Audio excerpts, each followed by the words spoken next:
В Усть-Алданском и Верхневилюйском районах возросло число заболевших коронавирусом. Об этом сегодня утром сообщила замруководитель республиканского оперштаба Ольга Балабкина на оперативном совещании. Несмотря на то, что в целом текущая эпидобстановка в регионе, в том числе ход вакцинации, контролируется органами власти и местного самоуправления, цифры по заболевшим остаются достаточно высокими. Так, ковид преимущественно распространяется вследствие передвижения граждан внутри республики. Характерно, что вирус выявляют в районах, в том числе и в дальних селах, после приезда самих жителей или их родственников из Якутска.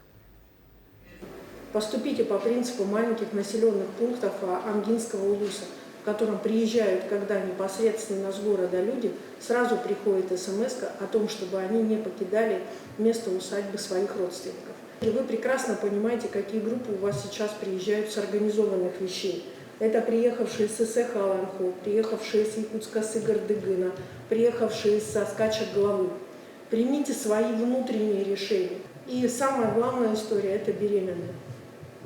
Я обращаю ваше внимание, это вот задача сегодняшнего дня.